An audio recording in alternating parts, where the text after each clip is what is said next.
ప్రార్థన చేసుకుని ప్రారంభించుకుందాం. క్రీస్తు యేసునందు మమ్మల్ని అతి మిక్కిలిగా ప్రేమించిన మా పరలోకపు తండ్రి, మీ యొక్క పరిశుద్ధమైన ఘనమైన నామమును బట్టి స్తోత్రాలు వందనాలనైనా. గడిచిన వారమంతా కూడా మమ్మల్ని కాచి కాపాడి మా కుటుంబాలు మా జీవితంలో ప్రతి పరిస్థితిలో మీ కృపా కాపుదల దయచేసి మేము ఆత్మీయంగా పడిపోకుండా మీ కృపా కాపుదల దయచేసి మందరి ఆయుష్కాలం పొడిగించి మందరి జీవితంలో ఈ విధంగా మరి యొక్క మా ప్రభువారి పునరుత్థాన దినాన్ని ప్రవేశపెట్టి మేమంతా కూడా ఉదయకాల సమయంలో ఆదివారపు సంఘ కూడికలో కూడుకొని మిమ్మల్ని కూర్చున్న గొప్ప సంగతులు పరిశుద్ధ గ్రంథంలోంచి నేర్చుకుని ఆలోచించే ధన్యత దయచేస్తున్న దేవా స్తోత్రాలు వందనాలునైనా.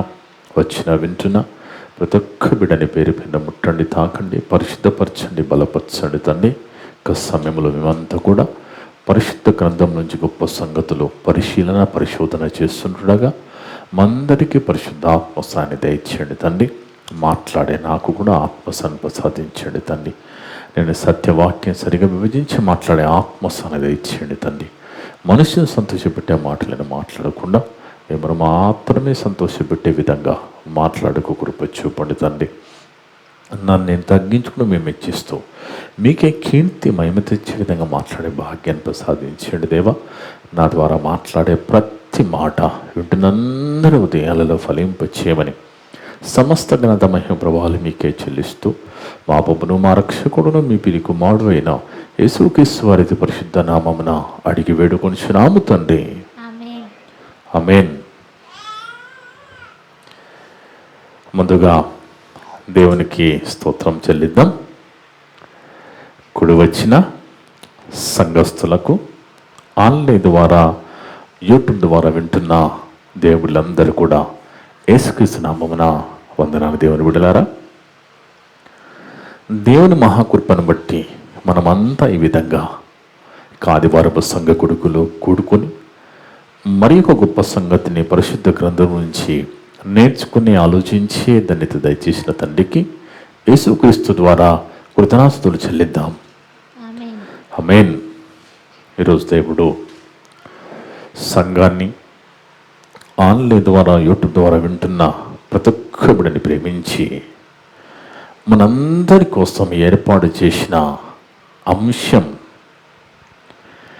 దేవుని పిలుపు ఎవరికి, దేవుని పిలుపు ఎవరికి. దివ్య సంకల్పంతో కూడుకున్న పరిచర్యలో యేసుక్రీస్తు ప్రభువారు తొలి దినాలలో ఎన్నో మాటలు సమాజానికి చెప్పిన వినే భాగ్యం ఆనాడు కొంతమందికే దక్కింది. ఎందుకంటే ఎంతోమంది విన్నారు, చాలామంది కాళ్ళదన్నుకున్నారు, కొంతమంది మాత్రమే ఆ మాటలకి చెవియొక్కారు. ఎందుకంటే ఏ భేదము లేని దేవుడు యేసు ప్రభువారు కనుక అందరినీ పిలిచాడు. కానీ ప్రపంచము తమకు తెలియని ఏదో భారాన్ని మోసుకొని పోతున్నది. అందుకే యేసుక్రీస్తు ప్రభువారు ఏ భేదం లేని దేవుడుగా, లోకరక్షకుడుగా అందరినీ పిలిచాడు. ఎలా పిలిచాడు? ఒక్కసారి మత్తయి సువార్త 11వ అధ్యాయము 28 నుంచి 30 వరకు. మత్తయి సువార్త 11వ అధ్యాయం 28 నుంచి చూద్దాం దేవుని బిడ్డలారా. ప్రయాసపడి భారము మోసుకొనుచున్న సమస్త జనులారా చూడండి. మనుషులు భూమి మీదకి పుట్టుకొచ్చిన తర్వాత వనరులు తగ్గిపోయి మనిషి బ్రతకడానికి పోటీ పడే పరిస్థితి వచ్చింది. అలా పోటీ పడుతూ తెలియని ఎన్నో భారాలు మోసుకొని పోచున్న ప్రజలను, పాప భారాన్ని మోసుకొని పోచున్న ప్రజలను యేసుక్రీస్తు ప్రభువారు పిలుస్తున్నాడు. ఏమని? ప్రయాసపడి భారం మోసుకొని పోచున్న సమస్త జనులారా. అందరిని పిలుస్తున్నాడు చూడండి. అంటే మీ పాప భారాన్ని మోసుకొని పోతున్న మీకు నా దగ్గరికి రండి, నేను మీకు విశ్రాంతినిస్తానంటున్నాడు. ఈ మాట దేవుని బిడ్డలారా 28 వరకు మాత్రమే క్రైస్తవులు చదువుకున్నారు, 21 మాత్రమే చదువుకున్నారు. ప్రయాసపడి భారం మోసుకొనిచున్న సమస్త జనులారా అంటే ఎంతో భారము మోసుకొని పోతున్న ప్రజలను నీ అప్పుల భారము నేను తీసేస్తాను, నీ రోగాలను నేను తీసేస్తాను అని పిలిస్తే ఎంత బాగుంటుంది, ఎంత బాగుంటుంది చూడండి కదా. ఒక వ్యక్తి ఎర్రటి ఎండల్లో పోతుంటే ఒక చల్లని మజ్జిగ గ్లాస్ ఇస్తే ఎలాగుంటుందండి? అలాగా యేసు ప్రభు వారు పిలుస్తున్నారు అందరినీ. ఏమని? ప్రయాసపడి భారము మోసుకొనిచున్న సమస్త జనులారా నా యొద్దకు రండి, నేను మీకు విశ్రాంతినిచ్చేదను. చూడండి, పాప భారాన్ని లోకం మోసుకొని పోచున్నప్పుడు ప్రతి ఒక్కరిని పిలుస్తూ నా దగ్గరికి రండి, మీకు విశ్రాంతినిస్తాననగానే ఎలాగుంటుందంటే, ఒక వ్యక్తి చాలా కష్టాల్లో ఉంటే పక్క వ్యక్తికి ఆ కష్టాన్ని చెప్పుకుంటే అంత ఓదార్పు ఉండదేమో, కానీ దేవుని మాట వాక్యము విన్నప్పుడు, వాక్యము చదువుతున్నప్పుడు ఆ మాట మనకి ఎంతో ఓదార్పునిస్తుంది. ఎందుకంటే అది దేవుని మాట గనక. ఆ దేవుని మాటల్లో పరిశుద్ధత ఉంటుంది, దేవుని మాటల్లో మన బ్రతుకు నిర్ణయించబడుతుంది. అందుకే కానీ ఆనాడు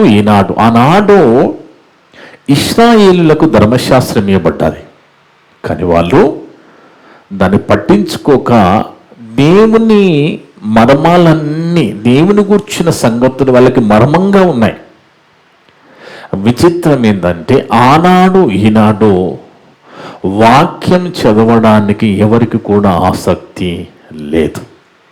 కానీ ఆ వాక్యం మనల్ని బ్రతికిస్తుంది, ఆ వాక్యం మనల్ని సరిదిద్దుతుంది, ఆ వాక్యంలో పరిశుద్ధత ఉంటుంది, ఆ వాక్యమే మన బ్రతుకు నిర్ణయిస్తుంది. కానీ ఆనాడైనా ఏనాడైనా వాక్యాన్ని పక్కకు పెట్టి వెళ్ళిపోతున్నారు క్రైస్తవులు, దేవుని బిడ్డలారా. కానీ 28 వరకే చదువుకొని, ఎందుకంటే మన క్రైస్తవులకి వాళ్ళకి రిలేటెడ్గా ఒక రెఫరెన్స్ ఉంటే దాన్ని చదువుకుని వదిలేస్తారు, కానీ పైన కింద వాళ్ళకి అక్కర్లేదు. కానీ ఇక్కడ ప్రభువారు మాట్లాడుతున్న మాట, ప్రయాసపడి భారం మోసుకొనిచున్న సమస్త జనులారా నా యొద్దకు రండి, నేను మీకు విశ్రాంతి కలుగజేతును. 29వ వచనం కూడా నేను చదువుకున్నానండి, 29వ వచనం కూడా నేను చదివాను. ఎందుకు 28 మందికి మాత్రమే చదివితే ఇక మా దేవుడు మా కష్టాలు తీసేస్తాడో, మా బాధలు తీసేస్తాడో, మా రోగాలు తీసేస్తాడో, మాకు విశ్రాంతిని ఇస్తాడన్నట్టుగా అగుపడుతున్నది. కానీ 29లో నేను సాత్వికుడను దీన మనసు గలవాడను గనుక, ప్రభువారు ఎవరట? సాత్వికుడు, దీన మనసు గలవాడు గనుక మీ మీద నా కాడి ఎత్తుకుని. ఇదేంటి? ప్రభువారు ఏంటి ఇలా మాట్లాడుతున్నారు? పిలిచింది విశ్రాంతినిస్తానని కదా.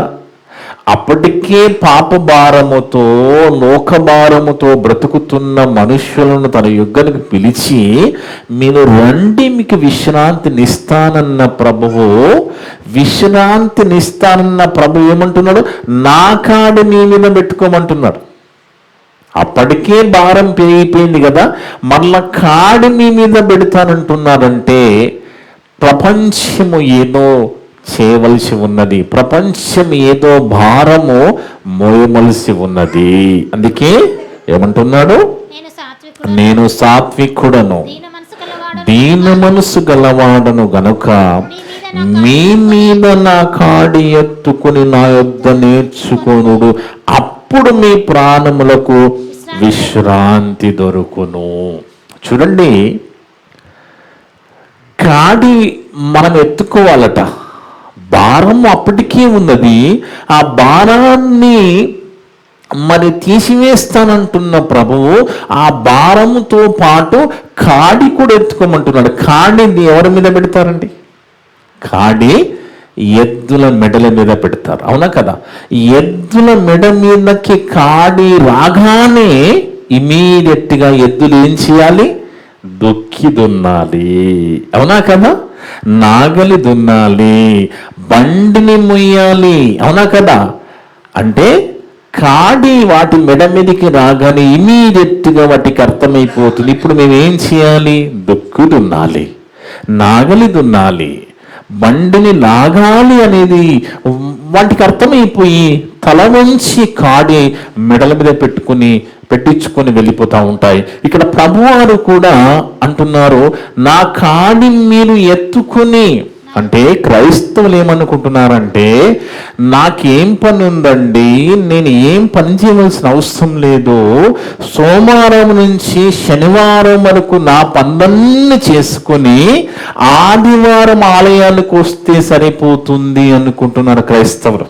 ఎందుకంటే దేవుడే విశ్రాంతి దినాన్ని ఇచ్చాడు కదా, విశ్రాంతి దినం దేవుడే ఇచ్చాడు కాబట్టి ఆలయానికి వస్తే సరిపోతుంది అని అనుకుంటున్నారు. వాస్తవానికి విశ్రాంతి దినం అనేది మనకు కాదు దేవుని బిడ్డలారా. విశ్రాంతి దినం ఇవ్వబడ్డది ఎవరికి అనుకుంటున్నారు? అది ఇశ్రాయేలులకు. ఆ విశ్రాంతి దినము కూడా ఎప్పుడు? శనివారం విశ్రాంతి దినం, శనివారం విశ్రాంతి దినం. కానీ మనం ఇశ్రాయేలుము కాదు కదా, మనం క్రైస్తవులము కదా. వాస్తవానికి ఈరోజు ఇశ్రాయేల్ దేశంలో ఉన్న ఇశ్రాయేలీలు కూడా వాళ్ళు నిజంగా ఒరిజినల్ ఇశ్రాయేలు కాదండి. ఎందుకంటే యాకోబు గర్భాన వచ్చిన 12 గోత్రాల నుంచి పుట్టుకు వచ్చిన దేవుడు అనుకున్న ఇశ్రాయేల్ అక్కడ కనబడడం లేదు దేవుని బిడ్డలు. వాళ్ళేమనుకుంటున్నారంటే, మేము ఇశ్రాయేలులము కాబట్టి మేమే గొప్పవారమని మాట్లాడుకుంటున్నారు. వాళ్ళు దేశాన్ని బట్టి ఇశ్రాయేలీలు. ఈరోజు చూడండి, మనము కూడా మరి మాల, మాదిగ, రెడ్డి, కమ్మ, బలిజ, ఇంకా ఎస్సీ, ఎస్టీ, బీసీ, ఓసీలు ఇవన్నీ చెప్పుకుంటా ఉంటాం కదా. ఇవన్నీ చెప్పుకుంటున్నా మనమంతా కూడా ఎవరమంటే మనము భారతీయులు కదా.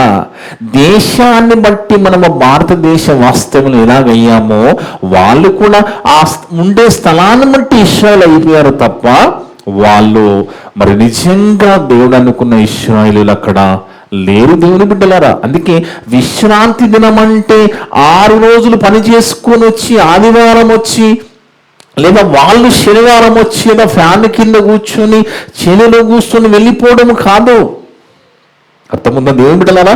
ఆ ఆదివారపు దినాన విశ్వాసులు సంఘానికి వచ్చినప్పుడు 6 రోజులు మరి దేవుడు ఎంతగా కాపాడాడు. ఆయన కష్టము, దేవుడు పడ్డ 6 దినాల కష్టాన్ని తమ దగ్గరికి వస్తున్న విశ్వాసులకు దైవ సేవకుడు బోధించాలి. అందుకే పేతురు గారు అంటారు ఏమనంటే, 1 పేతురు 4:11 ఏమంటారంటే, దైవ సేవకుడు దేవోక్తులను బోధించినట్టు బోధించాలంటే దేవుడే వచ్చి దిగి మాట్లాడుతున్నట్టుగా చెప్పాలట.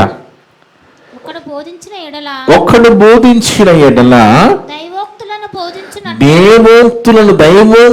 బోధించినట్టు బోధించాలి. దేవుడు ఎంత గొప్పవాడు, ఆయన శక్తి సామర్థ్యాలు ఏంటి అని ఎంతగా కష్టపడ్డాడు, 6 దినాలు ఎలా సృష్టిని తయారు చేశాడు, నిజంగా మరి నువ్వు ఎలా బతుకుతున్నావు అనే విషయాలన్నీ కూడా దైవ సేవకుడు దేవుడే మాట్లాడినట్టుగా మాట్లాడాలి ఆదివారం. దేవుని బిడ్డలారా బాగా ఆలోచించండి. అందుకే మాకేం పని లేదు అని కాదు దేవుని బిడ్డలారా, అందరినీ దేవుడు పిలుస్తున్నాడు. అందరూ పాప భారముతో బ్రతుకుచున్న ప్రతి ఒక్కరిని యేసుక్రీస్తు ప్రభువును పిలుస్తూ ఏమంటున్నారంటే, నా కాడి మీ మీద పెట్టుకుని మీరు బ్రతకాలి, నా కాడి మీ మెడ మీద పెట్టుకోవాలి. అంటే అందరికి కూడా దేవుని భారము, దేవుని కోసం బ్రతికి పనిచేసే భారం ఉన్నట్టుగా మనకు అర్థమవుతుంది. చదవమ్మా. నా కాడి ఎత్తుకొని నా కాడి ఎత్తుకుని నా యుద్ధ నేర్చుకొనుడి, అప్పుడు మీ ప్రాణములకు విశ్రాంతి. విశ్రాంతి ఎప్పుడండి ఎద్దులకి? పొద్దున్నే లేచి మెడ మీద ఆ కాడి పెట్టిన తర్వాత దుక్కి దున్ని ఆ పొలమంతా దున్ని ఎంతో పని చేసి లేదా ఆ బండిని లాగి సాయంత్రం వస్తాయి కదా ఎద్దులు. వచ్చిన తర్వాత ఆ రైతు ఆ యొక్క ఎద్దుల యజమాని ఏం చేస్తారంటే వాటికి దాన పెడతాడు, చిట్టు పెడతాడు, పొట్టు పెడతాడు, తౌడు పెడతాడు కదా. పెట్టిన తర్వాత అవి కడుపు నిండా తిని పడుకొని నిద్రలకు జారిపోతాయి కదా. అప్పుడే కదా అంటే ఇంటికి పనిచేసి వచ్చిన తర్వాత కాడి తీయబడుతుంది మెడ మీద నుంచి.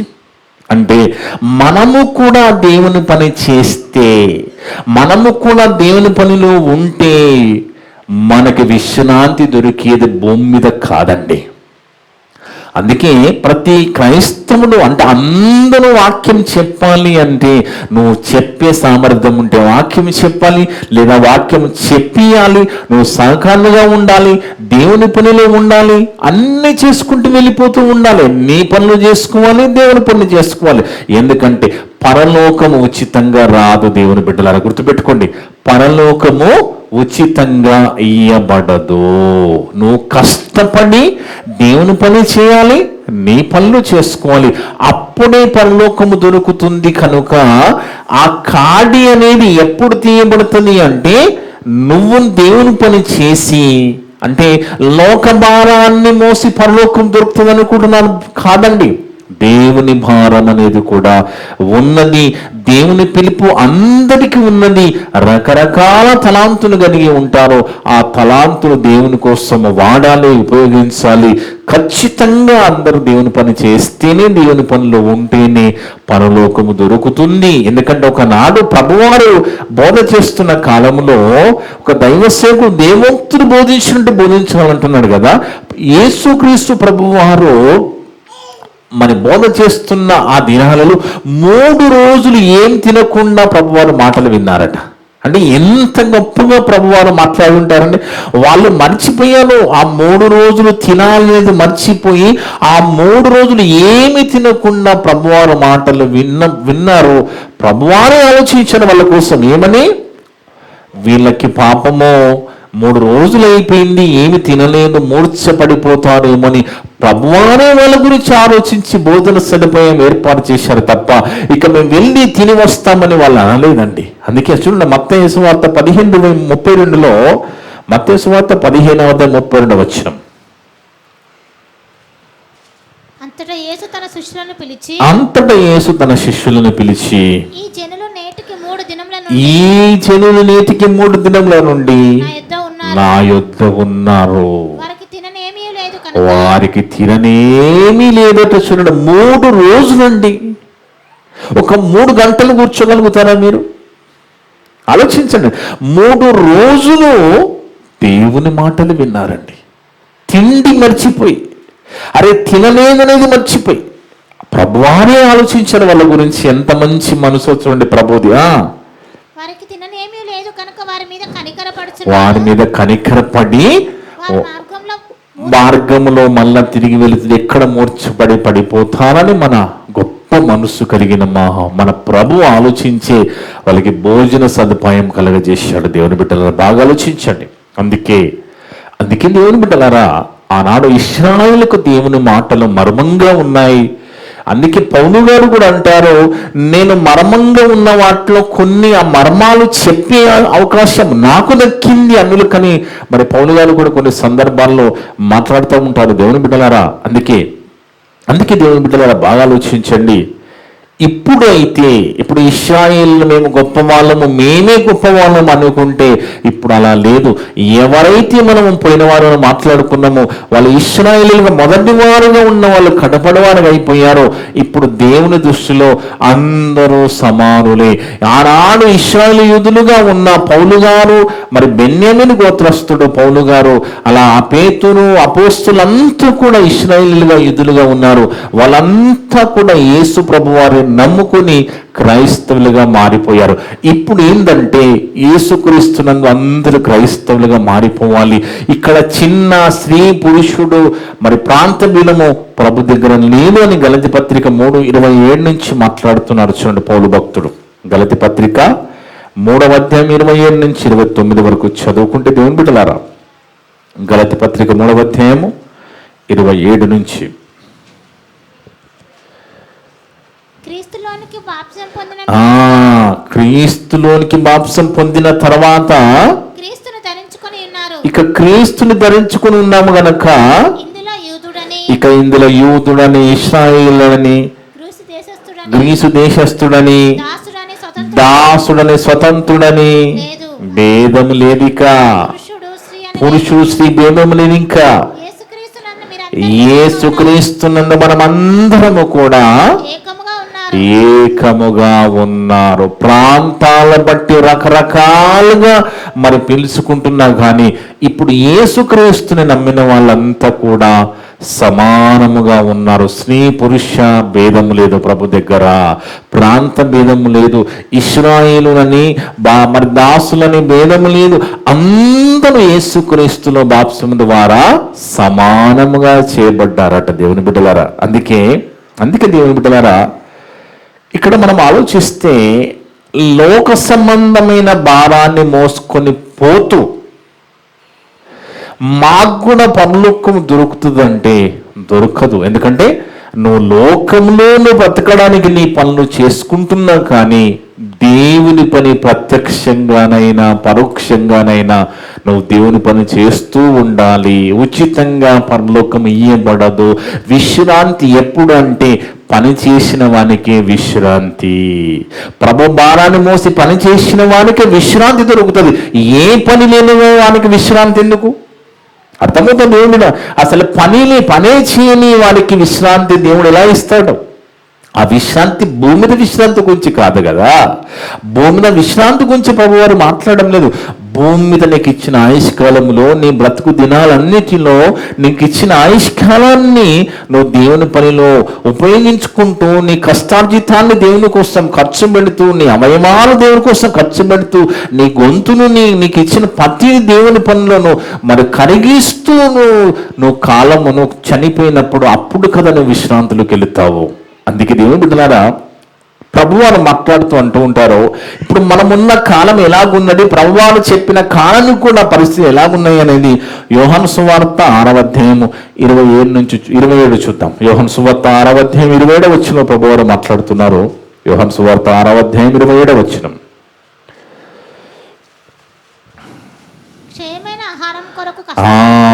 క్షయమైన ఆహారము కొరకు కష్టపడకుడి అని ఎందుకు అంటున్నారో తెలుసా ప్రభువారు? ఈ మాట ఎందుకు అనవలసి వచ్చింది? ఈ మాట క్షయమైన ఆహారము. చూడండి, ఒకప్పుడు మనము చిన్నగా ఉన్నప్పుడు, నేను చిన్నగా ఉన్నప్పుడు ఈ ఎన్నో రకరకాల ఈ వడాలు, దోశలు, ఇంకెన్ని ఫాస్ట్ ఫుడ్లు, ఈ రకరకాల ఈ ఆహార పదార్థాలు అప్పుడు లేవండి. అప్పుడు మనకి వినపడలేదు. కానీ ఇప్పుడు ఎన్ని రకాల ఆహార పదార్థాలు వచ్చేసాయి కదా.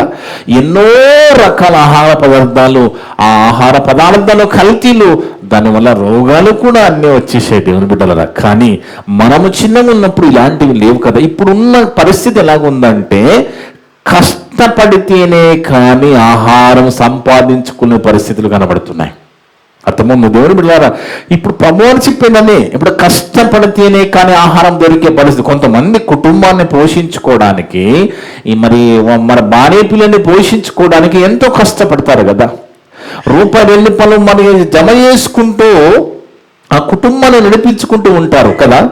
కొంతమందినో ఎక్కువ ధనాపేక్ష కలిగి కూడా ఎక్కువ ప్రయాసపడుతూ వెళ్ళిపోతూ ఉంటారు. కానీ ఇక్కడ ప్రభువారు చెప్తున్నారు ఏమంటే, క్షయమైన ఆహారం కొరకు కష్టపడకుడి. కానీ అంటే క్షయమైన ఆహారం అనేది అది ఒకనాడు ఉండకుండా పోతుంది.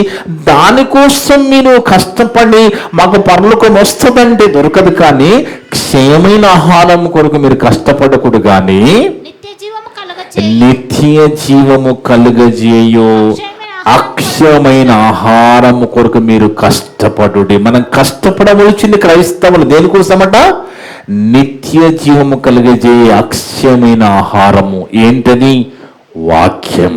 వాక్యం కోసము, వాక్యం నేర్చుకోవడానికి కష్టపడాలి, వాక్యం ప్రకటించడానికి కష్టపడాలి, వాక్యము చెప్పడానికి చెప్పించడానికి కష్టపడాలి. దానికోసం కష్టపడితే, వాక్యము కోసము, ఆ పరిచర్య కోసము, దేవుడు ఇచ్చిన భారము కోసం మనము కష్టపడితే మనకి ఏం దొరుకుతుంది? శాశ్వతమైన అక్షయమైన నిత్య జీవం మనకు దొరుకుతుంది. చూడండి, మనము ప్రయాణాలు చేస్తున్నప్పుడు నైట్ అర్ధరాత్రి కూడా ఎంతో మంది పాపము కుటుంబాలను పోషించుకోవడానికి మరి ఎంతో లారీలు తిరుగుతూ ఉంటాయి. అంటే వాళ్ళకి నిద్ర ఉండదు పాపం. నిద్రాహారాలు మాని రిస్క్ తీసుకుని వాళ్ళ కుటుంబాల కోసం ఎంతో కష్టపడుతూ కనబడతా ఉంటారు మా రోడ్ల మీద చూస్తున్నప్పుడు అర్ధరాత్రి కూడా. చూడండి, అందుకే ప్రభు వారు అంటున్నారు, అంటే అలా పని చేస్తే తప్ప కడుపు నిండని దినాల్లోకి మనం వచ్చేసాం. అందుకే ప్రభు వారు ఏమంటున్నారు? క్షయమైన ఆహారం కొరకు కష్టపడకూడదు కానీ నిత్య జీవము కలుగజేయు అక్షయమైన ఆహారము కొరకే కష్టపడుడి. చూడండి, అందుకే చూడండి దేవుని బిడ్డలారా, కష్టపడితే పరలోకం వస్తుంది. బాగా గుర్తుపెట్టుకోండి. పనివాడు జీతమునకు పాత్రుడు అంటే దాని అర్థం ఏంటి? పనివాడు జీతమునకు పాత్రుడు అంటే దాని అర్థం ఏంటి? నువ్వు పని చేస్తేనే నీకు జీతం. అవునా కదా? నువ్వు పని చేస్తే, నువ్వు దేవుని పని చేస్తేనే జీతం. ప్రభువారు మాట్లాడలేదు భూమి మీద పని కోసం మాట్లాడలేదండి. లోక సువార్తలో ఉంటుంది చూడండి, 10వ అధ్యాయం 7వ వచనంలో, లోక సువార్త 10వ అధ్యాయము 7వ వచనములో, పనివాడు తన జీతమునకు పాత్రుడు అంటే ఏమర్థమవుతుంది మీకు? మనం దేవుని పనిలో ఉంటేనే, దేవుని పని చేస్తేనే మనకు పరలోకము ఇయ్యబడుతుంది జీతంగా. అందుకే దేవుని బిడ్డలారా, యేసుక్రీస్తు ప్రభువారు 2వ రాకడలో వచ్చినప్పుడు కూడా, ప్రభువారు 2వ రాకడలో వచ్చినప్పుడు కూడా వారి వారి క్రియల చొప్పున జీతము దొరుకును అంటున్నాడు. చూడండి, దేవుని పని లోకములో నీతిగా బతుక్కుంటూ, అబద్ధం చెప్పకుండా యథార్థంగా బతుకుతూ, మన పరిశుద్ధతను కాపాడుకుంటూ మనము జీవిస్తూ ఉండాలి. అంటే ఇది అన్ని కూడా పనిలో భాగమే. మనము ఇవన్నీ మనం, ఎందుకంటే క్రియలతో కూడిన విశ్వాస జీవితం మనది. అబద్ధం చెప్పకుండా ఉండాలి, నీతిగా బతకాలి, యథార్థంగా బతకాలి. ఎందుకంటే దేవుడు మనకి పరలోకం ఇయ్యాలంటే ఈ జాగ్రత్తలన్నీ మనం తీసుకుంటూ వెళ్ళిపోవాలి కదా దేవుని బిడ్డలారా. అందుకే యేసుక్రీస్తు ప్రభువు 2వ రాకడలో వచ్చినప్పుడట, ప్రకటన గ్రంథం 22:12లో, ప్రకటన గ్రంథము 22వ అధ్యాయము 12వ వచనంలో ప్రభువారు, ఇదిగో త్వరగా వచ్చుచున్నాను, వాని క్రియల చొప్పున ప్రతివానికి చుట్టకు నేను సిద్ధపరిచిన జీతము నా యొద్ద ఉన్నది. జీతం అందరికా? కొందరికా? అందరికీ కాదండి. జీతము కొందరికే. పనివాడు జీతమునకు పాత్రుడు. మనము దేవుని పని చేస్తే ఆ పరలోకమైన జీతము, నిత్య జీవన జీతం మనకి ఇవ్వబడుతుంది. ఇప్పుడు ఇక్కడ మనము మన పనులు చేసుకుంటున్నాం, కానీ దేవుని పని కూడా మనకున్నది, ఆ భారము కూడా మనకున్నది. అందుకే దేవుని పిలుపు ఎవరికి అంటే అందరికీ ఉంది. దేవుని పిలుపు అందరిని పిలిచి నా కాడిని మొయ్యమంటున్నాడు, మీకు విశ్రాంతిని ఇస్తానంటున్నాడు. ఎప్పుడు విశ్రాంతి? ఆయన కాడి మోస్తే నీకు విశ్రాంతి. పని చేసేవానికి జీతం. అందుకే దేవుని బిడ్డలారా, మనమంతా కూడా దేవుని పనులు కొనసాగుతూ ఉండాలి, దేవుని పని చేస్తూ ఉండాలి, దేవుని పని చేయాలి, మన పనులు చేసుకోవాలి. ఇవి ఎలాగుంటుందంటే ఇప్పుడు ఒక వ్యక్తికి ఫీవర్ వచ్చింది అనుకోండి, జ్వరం వచ్చిందండి, డాక్టర్ దగ్గరికి వెళ్తాడు. వెళ్ళినప్పుడు ఆయన మెడిసిన్ రాస్తాడు. ఏమేమి మెడిసిన్ రాస్తాడు? ఒక డోలో టాబ్లెట్, ఒక పారాసిటమాల్ టాబ్లెట్ రాస్తాడు. నీకు ఏదైనా దగ్గు ఉంటే దగ్గుకు సంబంధించిన ఏదన్నా సిరప్ ఇస్తాడు. లేదా నీకు ఇంకేదైనా జలుబు ఉంటే దానికి ఒక టాబ్లెట్ రాస్తాడు కదా. వీటన్నిటితో పాటు ఒక యాంటీబయాటిక్ కూడా కంపల్సరీ రాస్తాడు, గ్యాస్ టాబ్లెట్ కూడా రాస్తాడు. ఎందుకంటే ఇవన్నీ కలిపి నువ్వు వాడితేనే తప్ప నీలో ఉన్న జ్వరం అనేది పోదు కదా. ఇది ఎలాగ జరుగుతుందో మనము కూడా మన జీవితంలో అన్నీ ఉంటాయి. ఇవన్నీ కూడా మన పనులు ఉంటాయి, మన కుటుంబ బాధ్యతలు ఉంటాయి, మన పిల్లల చదువులు ఉంటాయి, మన ఉద్యోగాలు ఉంటాయి. వీటన్నింటితో పాటు దేవుని పని కూడా ఉంటుంది. ఎందుకంటే మనకెవరు పెట్టరు కదండి, మనకెవరెవరు ఫ్రీగా పెట్టరు కదా. మన పని మనం చేసుకుంటూ దేవుని పని చేయాలి. మన పని మనము చేసుకుంటూ దేవుని పని చేయాలి. దేవుని పిలుపు అందరికీ ఉన్నది, అందరి మీద ఆ భారం ఉన్నది ఖచ్చితంగా. ఎందుకంటే మొదటి శతాబ్దములో అకుల ప్రిస్కుల దంపతులు అంటే మంచి మంచి మేధావులకు వాక్యం చెప్పిన వాళ్ళు, భార్య భర్తలుగా మంచి మంచి మేధావులకు వెళ్ళి ప్రభును ప్రకటించినట్టుగా మనం బైబిల్లో చూస్తాం. అపోస్తుల కార్యాల్లో 18వ అధ్యాయము, అపోస్తుల కార్యాలు 18వ అధ్యాయం 24 నుంచి 28 వరకు. అపోస్తుల కార్యాలు 18వ అధ్యాయము 24 నుండి 28 వరకు చూడండి. అలెగ్జాంద్రియా వాడైన అపోల్లో అని ఒక యూదుడు ఎఫెసుకు వచ్చారట ఆ టైంలో. అతడు కూడా విద్వాంసుడు, లేఖనముల యందు ప్రవీణుడుగా ఉన్నాడు. ఎవరు? అపోల్లో అని ఈ భక్తుడు. అతడు ప్రభు మార్గం విషయమై ఉపదేశం పొంది తన ఆత్మయందు తీవ్రపడి, చూడండి ఆయనకున్న టాలెంట్, మంచి విద్వాంసుడట, లేఖనముల యందు ప్రవీణుడుగా ఉన్నాడు అపోల్లో. తీవ్రపడి యోహాను బాప్తిసం మాత్రమే తెలుసుకొని ఉన్నాడు. ఆయనకి ఎంతవరకు తెలుసు దేవుని మాటలంటే యోహాను బాప్తిసం వరకు ఆయనకి తెలుసు. కానీ ప్రభు మార్గ విషయంలో తీవ్రత కలిగి ఉన్నాడు. అంటే పని చేయాలి, ప్రకటించాలని ఆ భారము కలిగి ఉన్నాడట. యేసును కూర్చున్న సంగతులు వివరముగా చెప్పి బోధించుచు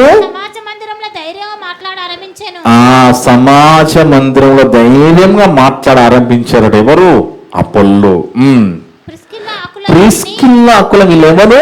భార్యాభర్తలండి. ఈ భార్యాభర్తలుగా ఉన్న ప్రిస్కిల్లా అకుల విని అతను చేర్చుకొని దేవుని మార్గము మరి పూర్తిగా అతనికి విషదపరిచేది. చూడండి ఎలా ఎలా పనిచేశారో చూడండి. కంప్లీట్ గా దేవుని కూర్చిన మార్గాన్ని ఆయనకు కొంతే తెలుసు. బాప్తిసం యోహాను గారు ఆ బాప్తిసం వరకే తెలుసట. తర్వాత దేవుని మార్గాన్ని వివరంగా నేర్పించారు. ఎవరండి? అకుల ప్రిస్కిల్లా. వాళ్ళ వృత్తి ఏంది? డేరాలు కొట్టుకునే వృత్తి కలిగిన కుటుంబం. బతకడానికి డేరాలు కొట్టుకున్నా కానీ దేవుని పని భారము ఎలా చేస్తున్నారు, ఆ పని ఎలా చేస్తున్నారు చూడండి. అందుకే మనం బతకడానికి ఎన్నో పనులు చేసుకుంటున్నా మనమంతా కూడా దేవుని పని చేసుకుంటూ వెళ్ళిపోతూ ఉండాలి దేవుని బిడ్డలారా. ఎందుకంటే ఈ ప్రకృతిలో ఉన్న ఈ పంచభూతాలు కూడా దేవుని పని చేస్తున్నాయి.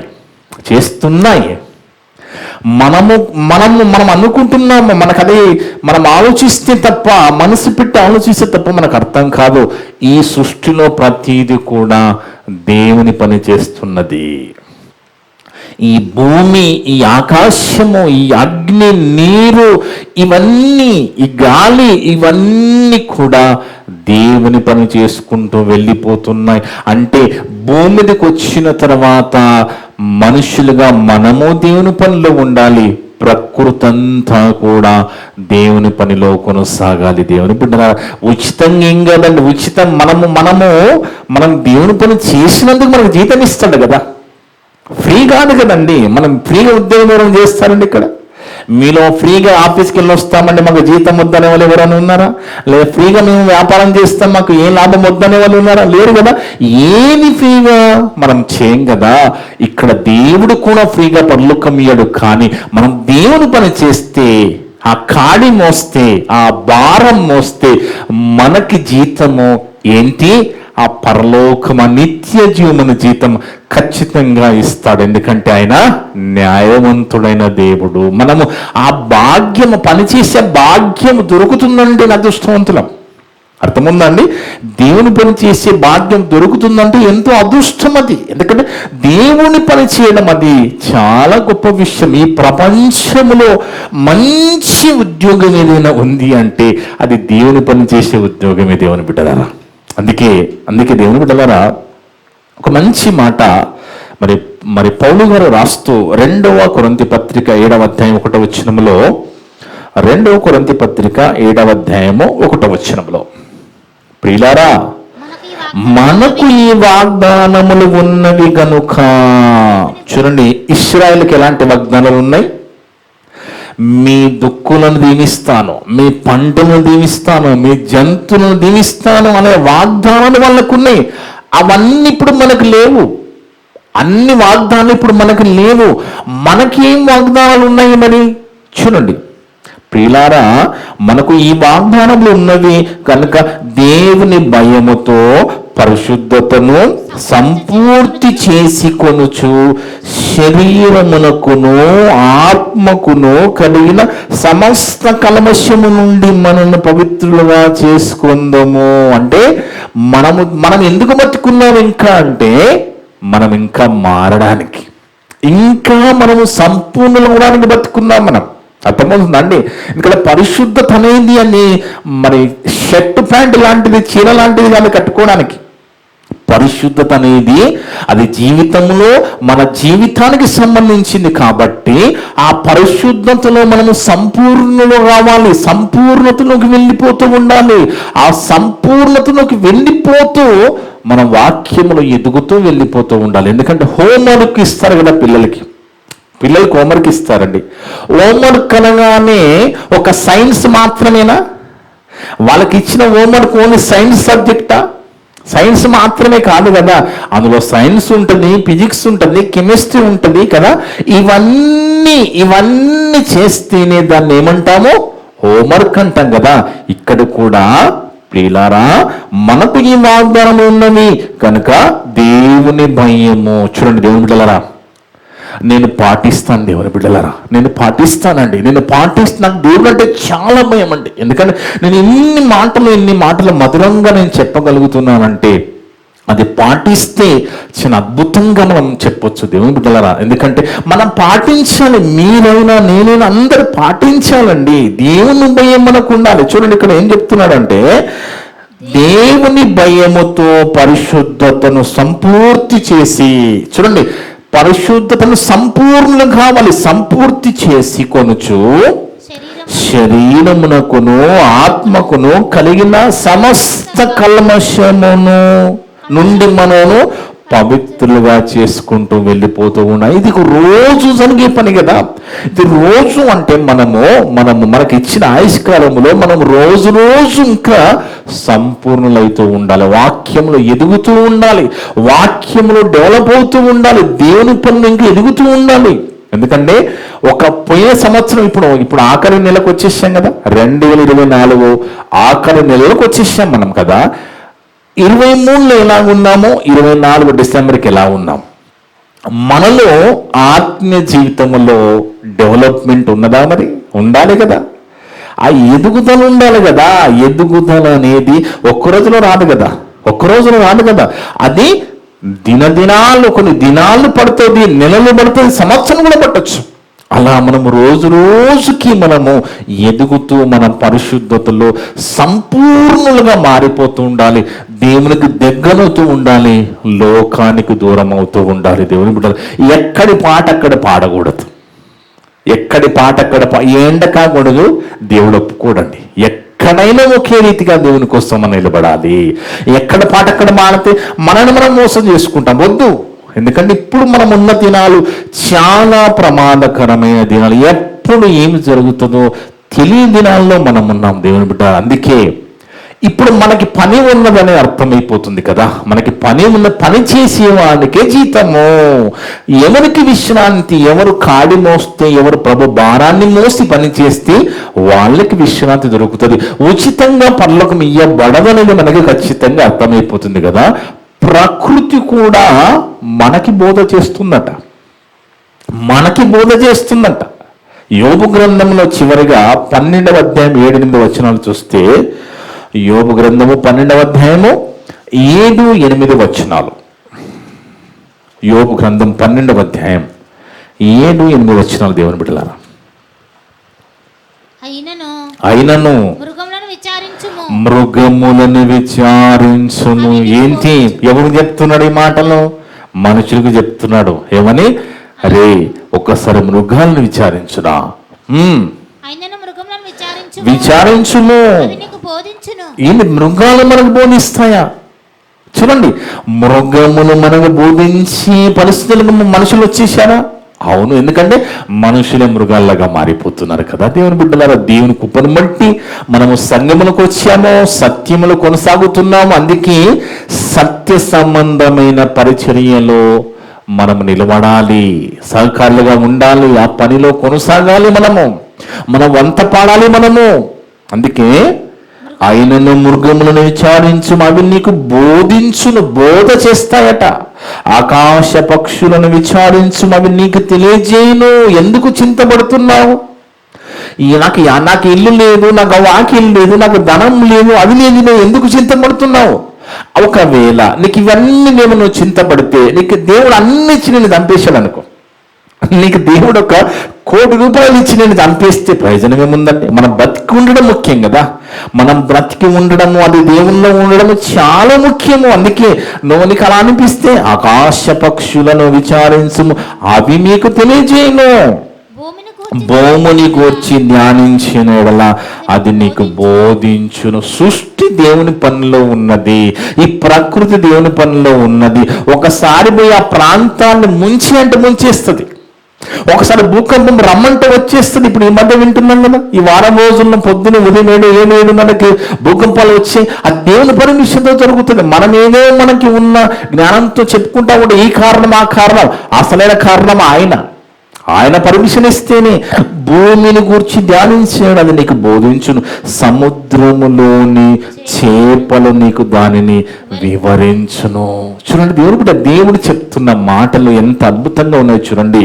ఇంకో మంచి మాట ఇక్కడ మరి దావీదు భక్తుడు రాస్తూ, కీర్తన గ్రంథం 148వ అధ్యాయం అనుకుంటాను. కీర్తన గ్రంథము 148వ అధ్యాయము 1-2 వచనాలు.